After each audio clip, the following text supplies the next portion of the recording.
What's up, fam? Welcome back to the channel. Today, we're going to be going over Lost Lands Music Festival's camping tips, which is a little different than the last one I did, which is tips you should know for the festival and tips for your first time. So we're going to be a little bit different here. We're focusing and honing in on just the camping tips for the campgrounds. I also want to let you know that this is not going to be a one where I am going over the different types of camping passes. This is strictly just things that I would suggest that you bring or should know about the campgrounds. So without further ado, let's dive into it. And also, one more quick thing, guys. I'll make it quick. Please like and subscribe to the channel. That really helps me with everything, as well as check out the podcast. The podcast is the main thing I enjoy doing. These videos are great, but the podcast is what I love doing. So please enjoy the podcast and check it out. Now, let's dive into these tips. We're going to have about 15 or so tips for you guys. So I'm going to run through these kind of quickly. Feel free to ask any questions in the comments. I'll try to answer them below. But for tip number one, guys, that is to prepare for rocky and hilly terrain. I cannot stress this enough for you guys. The pathways are really rocky. So when you're walking to and from the festival, I would highly suggest having comfortable shoes. That I'm talking to you ladies with your platforms. As fun as it is to look super nice, I know those platforms are not comfortable, and I know the rocks are not comfortable as well. That's also kind of the same thing for inside the festival as well. Just like it can be really rocky and unfun to walk on. So have comfortable shoes. It's very rocky, hilly terrain. On the topic of shoes, guys, make sure you bring either some slides or some flip-flops for the showers and stuff of that nature, which we'll dive into more later with the showers. But prepare for rocky and hilly terrain. And also, tip on that for the hilly terrain, guys, you do not know what terrain you're going to be camping on. There are sometimes campsites that are on hills. One year, I can tell you guys, we were on like literally a lopsided hill. So just prepare for that if you can. If you have room in your campsite for extra stuff, for instance, if you can put blankets underneath an air mattress to level out your air mattress on a hill, that would be very helpful. We also had one year where we were on like one of the more back fields, and the grass wasn't cut as down or as needed to be down as possible. And like there were like little lumps in the tent, which were not fun to sleep on that either. So just be prepared for rocky and hilly terrain, guys, and do what you can to minimize how uncomfortable that could be when you're sleeping or at your campsite. Tip number two, guys, I know this is a basic one, but get there early and get there for a prime spot.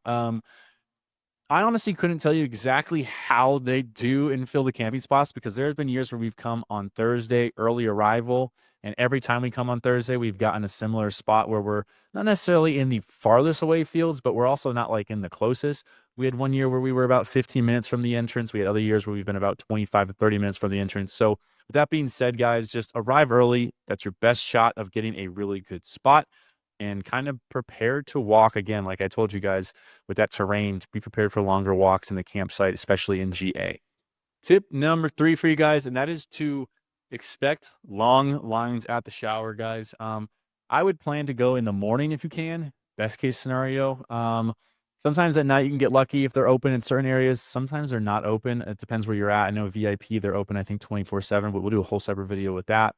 But just prepare for long shower lines. It is expected. In the past, we have decided to do the bucket shower or the gallon of water shower. I would highly recommend either of those, as they save a lot more time. You don't have to wait in lines, which I personally find annoying, and you have to pay for like $10 for the shower. So keep that in mind. You're going to have to pay for the shower as well as wait in line. Highly recommend bringing some water or a bucket, filling it up, and taking your shower that way.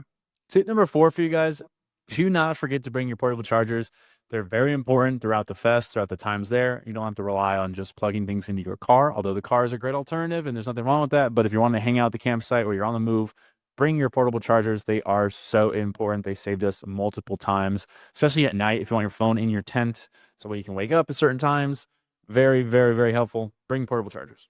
Tip number five for you guys, and that is that there's no vehicle reentry. So please keep that in mind. Come with everything you need.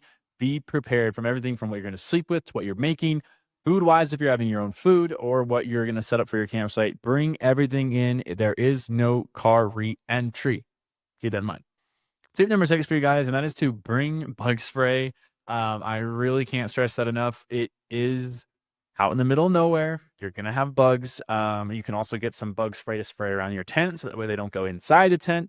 I know if you're in VIP, you can ask them to bring you some, and you can usually get that sprayed. I know sometimes in some areas there are fire ants, there are all types of different bugs. There are definitely spiders out in that field. So guys, I highly recommend, if you can, bring bug spray and spray the area that your tent is at, and at least the tent. I wouldn't spray too much because you want to mess with the ecosystem a ton, but at least around your tent, that way they're not messing with you inside your tent. Tip number 7 for you guys, and that is to pack for variable weather. I've mentioned this in my other tip videos, but the weather has been very different throughout the years at Lost Lands, and then you also need to prepare for that when you're camping. So what do I mean by that? Could be hot, could be cold. Check beforehand. We had years where it was very hot during the day and very cold at night, where we wanted 2 blankets, and then by 9 a.m. in the morning, we wanted no blankets. But it was great to have those at night because it was so cold. So pack, blankets that you need, clothing that you need, maybe long pants, some sweatpants, things of that nature. Highly recommend all those, as well as prepare for the rain, guys. This is actually going to go into tip number 8, which is to prepare for all weather for your campsite as well. So bring tarps, bring stakes, bring things of that nature.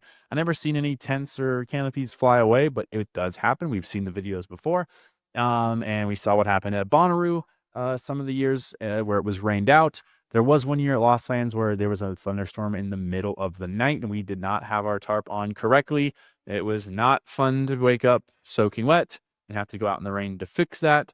So make sure you bring the essentials that you need to prepare for all sorts of weather for not just yourself, but for your campsite. Tip number 9 for you guys. This is one that we found so useful, is that to bring a wagon if you can. Sometimes you're camping far away from where the ice is, where the vendors are, all of that nature, and you might want to bring a wagon to carry all those back. It was super helpful at Lost Lands. We started bringing it to other festivals as well. So highly recommend, guys, to have a wagon that you can bring if you've got room for it. It's super helpful when you're in the campground, so not have to carry everything every day. Tip number 9 for you guys, the food vendors. They do run pretty late, which is awesome. They have a vendor village right in the middle of town where you're going to go through on your way to the festival. The food is open very late. However, it is expensive. You can expect regular festival food prices. So, with that being said, if you need to, bring your own food as well. It depends who you are. I don't really cook much, but hey, to each his own. Make sure you bring your own food or have the cash ready and saved up to buy food.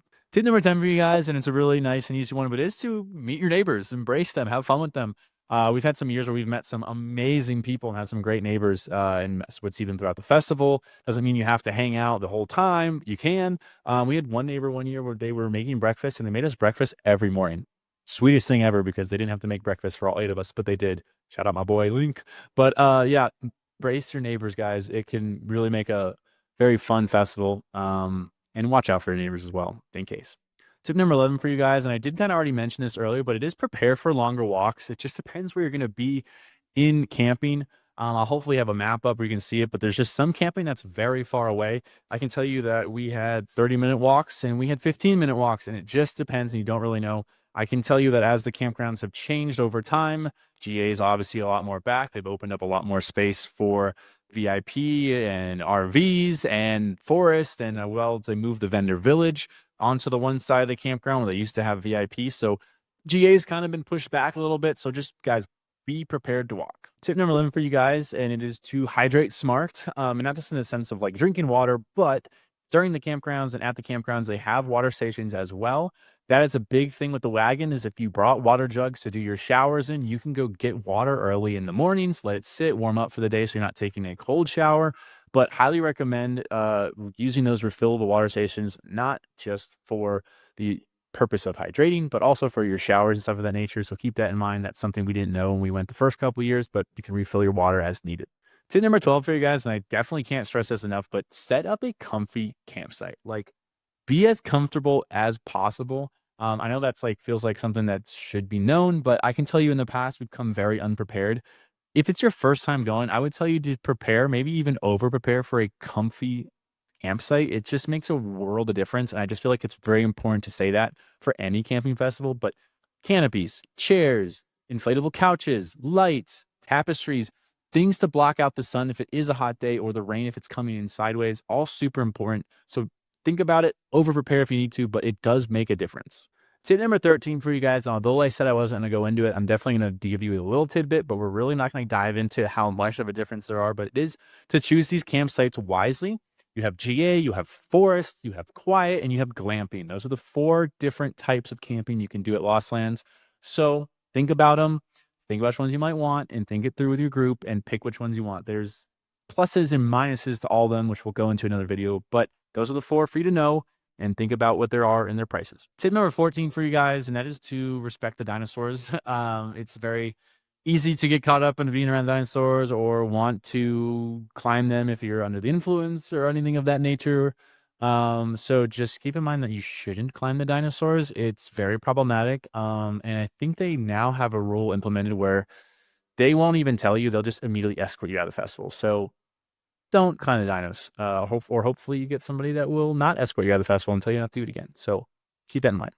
Tip number 15 for you guys, which is to pack the necessities that you think. On top of the food thing, there's another thing that to keep in mind, which is drinks. There is no glassware, so anything needs to be coming in plastic. So if you're gonna be bringing in alcohol, make sure it's in plastic or bring a bunch of seltzers.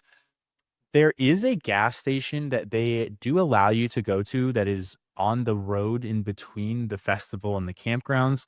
So there's a chance you can go get like seltzers and Gatorades and things of that nature there. I wouldn't rely on it too much because everyone tries to go there. I'd bring as much with you as possible, and then if you need anything else, you can go get it. Another thing would be energy drinks and stuff of that nature. I would highly recommend that you bring those in with you. Otherwise, you're gonna pay kind of ridiculous amounts for that. And I think last year they only really had Red Bull, which was made mainly for mixed drinks. So if you need things like that, however, they do have coffee stands. I will tell you for my coffee lovers out there, I very much love coffee, and I went and got a coffee every morning I could. So and they have like a full like lattes and all that stuff. So they you will have those if you want that. Well, guys, that's all I have for you for my Lost Lands camping tips. Like I said, there's a variety of different camping tips. I want to try to give you everything I've learned over the past 5 years, and hopefully it helps you when you go to your next Lost Lands music festival. With that being said, guys, please like and subscribe and check out the podcast. Again, I love doing the podcast. That's the main thing I do for this channel. Enjoy Lost Lands. Have a good one, guys.